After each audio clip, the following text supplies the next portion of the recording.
Good morning, hello, God bless to all of you good people there at Calvary Lutheran Church in Lee, Illinois. This is John Cross, Pastor John, here in La Crosse, Washington, a very rural area at Selbu Lutheran Church. We, Norwegian background, early Norwegians, many of them came over here in the late 1800s. They were from Selbu, Norway. I thought when I was asked to do a short interim, I was 62 years old at the time, part-time, that Selbu was maybe one of those Old Testament words that I forgot about, but it's not. It's a province in Norway. First sermon was preached 30 years later, like in 1930. They finally broke into English. So that's been a little bit our history. Had a long pastorate not too long ago, very, very faithful, God-fearing, good Bible teacher. But during that time, things had changed in worship, and then after he left, discouragement, who are we going to get to come here? And I think that's part of your issue here right now. And by the way, you've got a great interim pastor with Pastor Jeff Johnson and Mary. I got to know them really about 5 years ago when I did a capital campaign for them at Peace Lutheran in Holbrook. And I admire a lot of pastors, none much higher than Jeff. He's a worker. I know that he has shared what they did at Peace Lutheran and others. So, do what he said. I'm from Ohio, small town Ohio, meaning town about 4,000 in eastern Ohio. I had never served a rural church. I've been in Prescott, Arizona, where we had a church that grew pretty dramatically from a couple hundred to 600 at worship. Fountain Hills, which Jeff and Mary know, they have a little condo there, I think, and then Portland area. Never been to a small church, so I had to adapt a little bit. And part of the thing in looking for a pastor is somebody that can really command. They don't necessarily have to have grown up in I understand your cornfields and soybeans. That's really what we have in Ohio. We are in the middle of wheat country here, by the way, a lot of wheat. So somebody that can adapt to what you have. And I came in to learn. I had a buddy of mine who was more of a rural Westerner, and I said, all right, Jeff, how can I fit in? Can I wear a cowboy hat sometime? He said, your head's too big. That won't work. I said, how about fancy cowboy? No. He says, I'll let you wear cowboy boots. He was my mentor. So I wore I wear little cowboy boots, but I don't pretend to be a cowboy. But I learned to love the Cowboys and see their life. I actually went to a cowboy poetry conference in Elko, Nevada, an annual one. Kind of got me in the whole cowboy thing. But I adapted. So you want somebody to adapt. I'm going to try to go through this quickly here because there are a lot of things to share. And Jeff, he did give me a timeline. So a couple quick things. A pastor is willing to get out in the community. When I first got here, this was kind of a pious Lutheran church. I think a little bit Haugian, which I think maybe you are. Good Lutheran piety, And so I didn't know, I'm not a drinker, never been much of a drinker, but I'll have a beer every once in a while. But anyway, I got invited to this cowboy event. I'd only been here a month. And I walked up and they had drinks there. And the guy looked at me. He was a farmer, a rancher. He said, are you that new preacher? I said, yeah, I just kind of had a t-shirt on, And he said, I suppose you want a Pepsi. His name was Jerry. I said, well, Jerry, what else you got? And Jerry's eyes lit up. He reached down, pulled up a big bottle of Pendleton whiskey. And I smiled and said, pour a little of that whiskey in a Pepsi cup. Now, I'm not saying you should do that or have a pastor, but it was funny. And he was from a family that had never come to church, and eventually they came to church. And he and his wife are both gone now. But it was just kind of a real-life story of having a little fun with it. I call it my pool tournament ministry.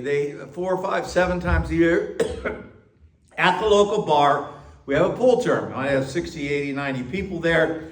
I'm not a very good pool player, but I kind of treat it like I'm in the narthex. I sort of get the rounds. I listen to people. First time I went there and I got late, we were winning, and I'm not very good. Late at night, and of course everybody's saying, well, we'll be at church tomorrow, Pastor. They'd had, maybe a few, but they didn't all show up. But over time, and I've been here now, starting my 14th year. Can you believe it? And I'm no longer 62, by the way. I'm older than Jeff and been around the block a few times. But I'd say what people say to me is that, Pastor John, you're real. You're no different at the pool hall, at the bar, in town. You're just who you are. So I'd say somebody who's real and is honest with integrity, and not just the church person and the other person. That's not always easy to figure out. We have challenges like you in that one of our greatest competitors is the school program. We didn't really have children when I came here. We had 43 in our local Bible school, and we have probably about 30 kids who are active. Now, they don't all come all the time because we have school programs. Sports, Sunday morning, you know how it goes. I have taken the decision or made the idea that, no guilt. You come here, oh, I'm sorry, Pastor, don't worry, you're out in the fields, and you come whenever you can. And I text a lot to people. I just let them know, hey, we're thinking of you.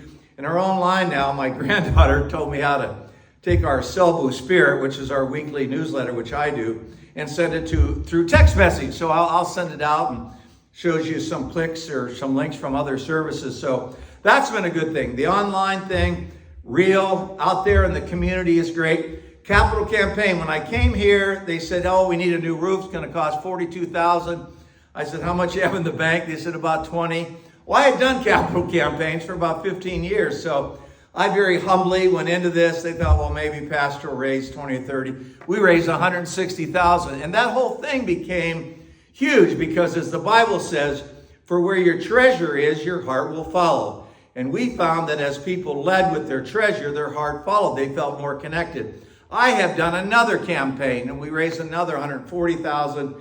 And the president asked me before I leave, would I do one more? So I understand that you do well financially, that you are good givers. That's great. I'm just saying a lot of us have room to stretch, and especially for other things. So we added a component of benevolence. For example, my wife is from the Philippines. So in the last capital campaign, we raised enough money to build a school in the Philippines. It was awesome. We show pictures, and a lot of times I'll show pictures here of the Philippines. They feel part of the story. And I read your website a little bit. You do a lot of that. And I didn't see if you guys do the quilt thing, but we have quilters here, ladies group. That group had almost died off, but now they're back, and we give these away around the world. And right now we're putting one on auction to help a family who's gone through some very difficult times. Quickly here. One of the stories I tell a lot comes from 1 Peter 3. Always be prepared to give an answer to anyone who asks the question ask you the reason for the hope that you have within you. So I've taught that a lot. And so our people are pretty good. It's like if you're close to somebody, put too much perfume or cologne, it's like, whoa. But if it's just a little bit, it's perfect. And so we talk a lot about that as a model. So you don't have to answer everybody's questions, but let them know, I survived this because God helped me. And you don't answer questions that you aren't asked. So just teach people to be evangelists. And I would say another thing is we have fun here. This church in the past, there was, like one of the farmers said, he's since passed on, we had a good Sunday, a lot of laughter. I says, what do you think, bud? And he said, well, Pastor, it isn't that back in the day we didn't laugh at church. He said, we didn't smile. But people come here from all over. We have people drive from Pomeroy, which is 40 miles. We have people that come in from Pullman, which is 45 miles.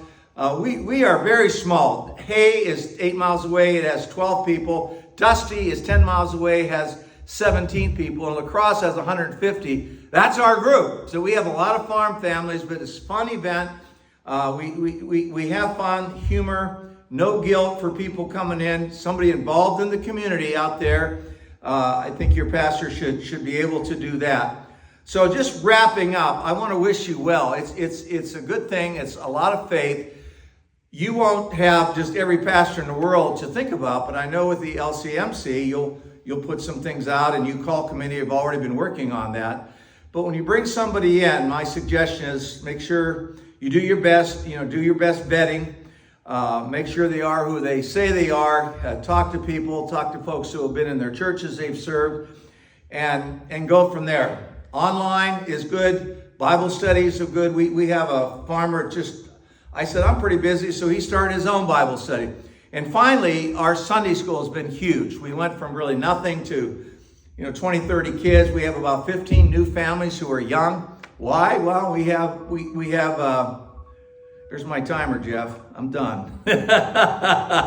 I'll go one more minute. Wrap it up. Gonna wrap it up here.